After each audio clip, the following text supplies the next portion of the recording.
ال لیډر نه شروع ده لکه دا سټپ خو موږ اخیستی دی. موږ دا کمیټي جوړه کړله، دا ایکشن کمیټي ده.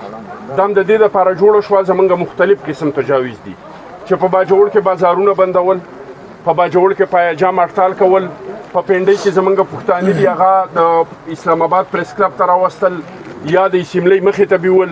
په پېښور کې زموږ باجوړي دي، قبایل دي، مومندیان دي، صافیان دي، هغه خلک راایستل د اسمبلۍ مخې ته مظاهره کول یا په پریس کلب کې مظاهره کول یا د دې درنې په حمایت کې هغوی په پنډۍ کې درنه ورکول یا په پېښور کې درنه ورکول. دا د کومه کمیټي چې موږ جوړه کړې ده دا به فیصله کوي چې کوم سټپ مخکې کړو او کوم وروسته کړو. خو دا ټول زموږ په نظر کې دي چې دې درنې له به موږ دلته بوس پوره کوو او موږ به په انشاءالله تعالی د باجوړ نفار به موږ کوشش کوو. موږ کېدای شي زموږ دا کمیټي رابطه وکړي د میدان څخه، زموږ دا کمیټي څخه د سوات څخه او موږ د باجوړ د ملکن او د سوات خلک په شریکه باندې د چکدرې چې کوم دغه دی د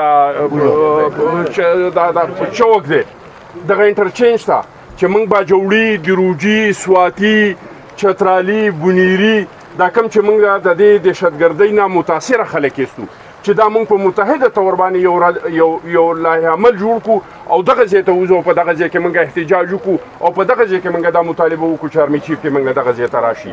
خو تر هغه وخته پورې په قلار باندې د ناستې نیو، تر کومه وخته پورې چې زموږ دا یقین نه شوی چې زما بچی، زما ښځه، زما خور، زما مور، زما عزت دې ته تحفظ نه میلاو شوی. کوم چې د ریاست اولنی فرض دی، موږ په یو ریاست کې ژوند کوو، څه حقوق په موږ باندې د ریاست دي، څه حقوق زمونږ په ریاست دي. ریاست دې ماته وښیي بحیثیت د یو قوم چې تعلیم یافته هم نیستو، سکولونه هم نه دي راکلي، کالجونه هم نه دي راکلي، میډیا هم نه ده راکلې، 80 سالې په 70 سالې په افسیار کې هم ساتلی یم.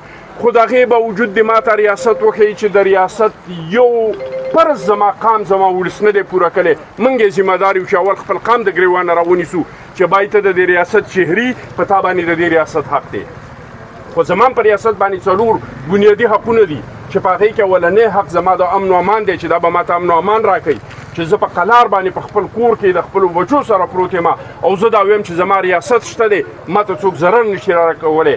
دا ماته په اولنی چې کوم حق دی زما دا ماته په هغه کې ناکام شوی. دویم حق په دې باندې زما د تعلیم دی. زما په باجوړ کې پته نه لګي 300 دي که 400 پرایویټ سکولونه دي، د هغې باوجود هم زموږ ماشومان د سکولونو نه بار دي. د تعلیم حق یې نه دی راکلی.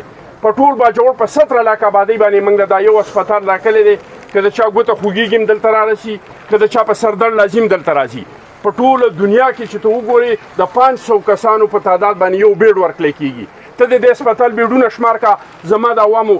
نو دا دې ماته وښیي چې په دې څلور بنیادي حقونو کې چې به حیثیت د ریاست زما په دې ریاست باندې حق دی، د ماته کوم حق راکلی دی. خو هغه نورو حقونو نه ورتېري وو، په هغې به ورسره خبرې کوو، په هغې زمونږ پارلیمنټیرین موږ لیږلي دي، دا د هغوی ذمهواري ده که کوي او که نه کوي. خو دا امن و امان مسله چې کوم ده دا زمونږ اولنی حق دی او بنیادي حق دی. دا غواړو د دې نه بغیر موږ نور د پاڅېدو نیستو. خدای دې وکړي چې دا ټول خلک نه لاړ شي. موږ دا 5-6 کسان چې کوم یو د دې ټینټ یخته به ناست یو. د باجوړ دوه د قومي اسمبلۍ ممبران دي.